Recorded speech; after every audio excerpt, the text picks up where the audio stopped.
大家好，我是中医师庄佳莹。有一些病人一进门诊啊，就很紧张，问我说：“医师，我最近常常觉得胸闷，心跳很快，甚至呢，这个胸闷到会痛，还会觉得我快要晕倒了，我是不是快要心肌梗塞了？我要不要去赶快做心导管啊？”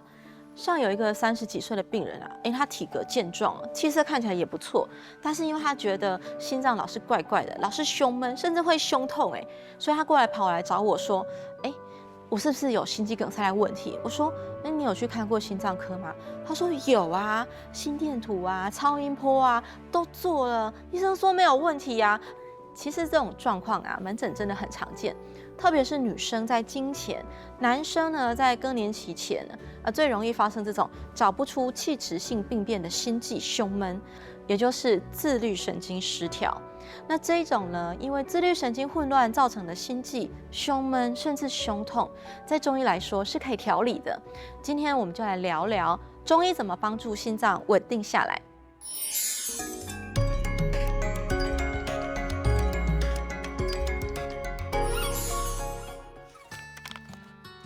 在中医来看啊，心脏的主要功能是心主血脉，心主藏神。简单的来说呢，心脏不只是负责推动血液运行，它还负责藏神，也就是心呢会影响到我们的情绪跟我们的神经系统的稳定性。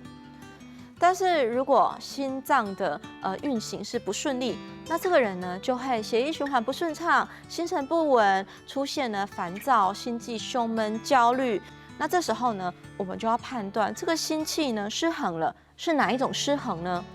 那最常见的临床上有2种类型，就是心阴虚跟心气虚。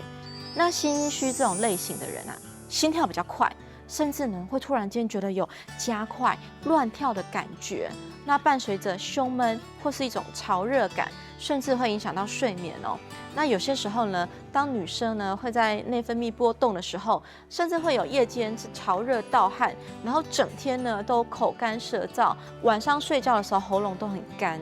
这就是属于一种火症。为什么会这样子呢？因为心阴啊，它本来是一种平静的能量，它要来帮助稳定我们的心气。可是如果心阴是不足的，这种平静的稳定性的能量不够了，那心脏就会变得过度的兴奋，导致这种呢忽快忽慢，有时候常常是偏快的心悸状态。那另外一种人是偏虚症哦，这种人呢通常是心气虚或者是心血虚型的，他心跳不一定是偏快的，他反而常常会觉得拉一拍的感觉，有些时候呢甚至会伴随着一种心慌慌的感觉，他也不知道自己在怕什么，可是他就觉得好慌，甚至有时候有点喘不过气，甚至会有过度换气的症状。那这是因为心主神、心主藏神出现了问题。当一个人心气不足、心血不够的时候，神经系统就会变得不稳定，那会让人家觉得很容易紧张、惊慌，甚至呢觉得他也没有什么事情可以让他恐慌，可是他就是觉得有一种不安全、恐慌的感觉。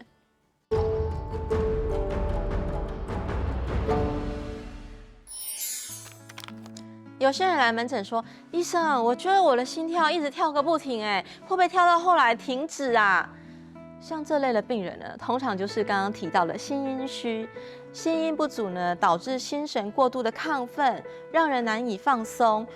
像我有一个40几岁的病人啊，他在职场上是一个主管哦，回家还要照顾2个小孩。那白天呢被工作追着跑，晚上孩子一哭，他就马上惊醒。那这样长期呢就睡不好嘛，所以就导致呢他的心跳忽快忽慢。有些时候他白天上班上一上会觉得说，哇，心跳好快好快，甚至觉得他一直喘，快喘不过气来了。那开完会呢，他就觉得说他不行了，他直接就躺在椅子上面，他觉得他再也没有动力去做任何事情，他就赶快跑去心脏科检查。那检查呢，心跳是快的，可是节律是正常的，那心脏本身没有问题啊。那这就是典型的心阴心型的心悸。那这类型的呢，我就会开玉女煎来滋阴降火。因为呢，牛膝在里面的一味川牛膝，它是可以帮助我们身体整个能量是往下行的，就不会呢，它一亢奋，整个身体的能量都往上冲，然后呢，你的心里面呢就一直想着那些事情，停不下来，而且你的心神也会比较稳定一点。然后我会再搭配一些滋阴的疏肝的，比如说我会给他玉竹、薄荷，还有呢养心血的龟皮汤。那他吃完药之后就跟我说，哎，医师好舒服哎，心脏再也不会乱跳了哦，我现在再也不害怕开会了。以前开会就会心跳好快，现在呢开完会我觉得身体还是很轻松。但是我还是提醒他说，其实这是一种提醒你已经太累了，扛不住这些压力，必须要外力来帮忙你呢。那你工作跟家庭这些节奏呢都太紧了。你总是得放下一些，不然你身体呢长期下来还是会受不了，会出现更多其他的状况哦。后来他就听着我的话，真的去把他生活上的节奏啊、工作压力啊做一点协调，再搭配中药调理，其实这些症况很快就稳定下来了。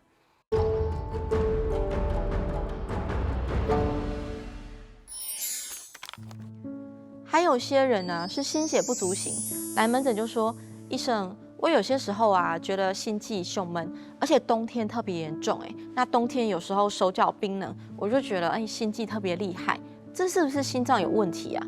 可是呢，他真的跑去检查，那种心电图没什么异常啊，只是呢偶尔呢24小时心电图抓到整个有一些心律不整，可是他就觉得说，每到冬天就会又发作起来，真的很麻烦。这种呢，往往是心血不足，或者是心脾两虚，比较属于虚症造成的。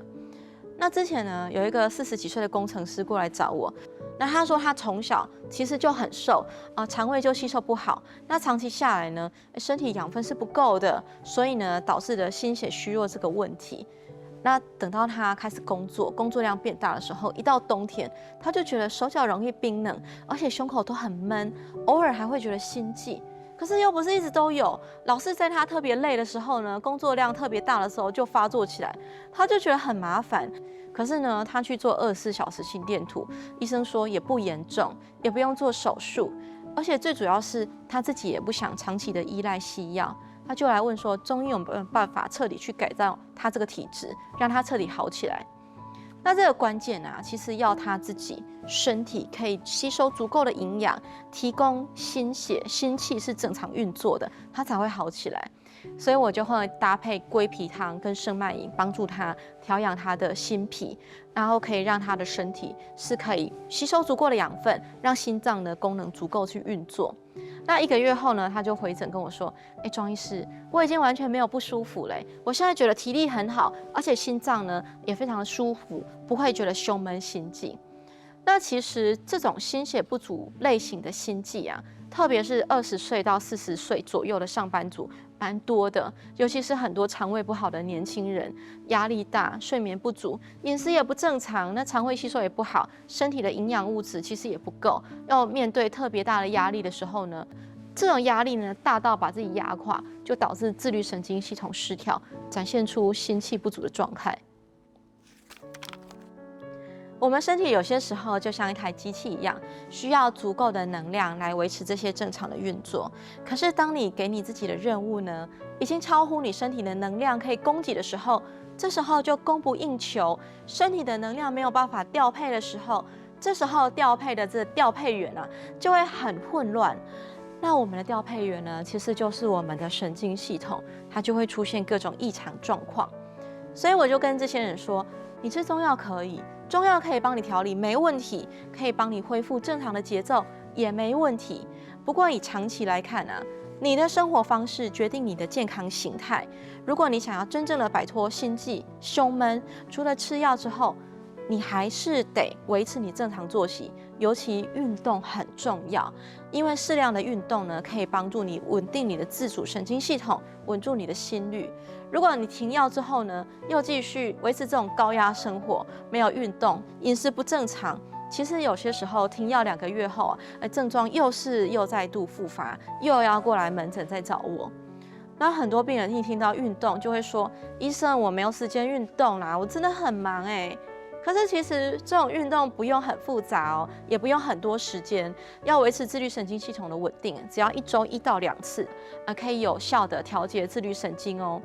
比如说，你就是下班的时候提前捷运，你就提前2站下班，快走回家，或者是说，你公司可能在比较高楼层，那你就呢提前呢大概3楼、5楼走个楼梯代替搭电梯嘛，让心跳稍微提升一下。或者是呢踩飞轮，适当的有氧运动，不管你是要快走、跳绳都可以啊，让自己稍微喘一点，流点汗，那这都是有效的运动，帮助你提升心肺功能，让你在压力来的时候，身体还是可以稳定的，不会轻易的就出现心悸、胸闷的问题。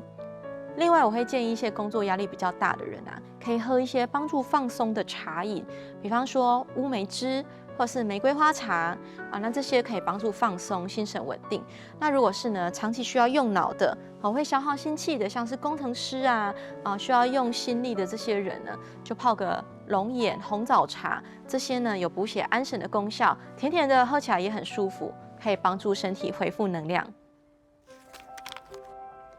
这一集呢，我们讲自律神经系统失调引起的心悸跟胸闷。那有研究发现说，自律神经系统失调引起的心悸啊，服用柴胡、酸枣仁、夜交藤等等的安神药，7天之后呢，头痛啊、胸闷啊、失眠的症状就会缓解。可是你如果继续过着高压的生活，没有运动，那过一阵子呢，你可能又会回来需要吃这些中药了。所以想要真正的摆脱心悸、胸闷，还是要动起来哦。大家学汉医，我们下次再见。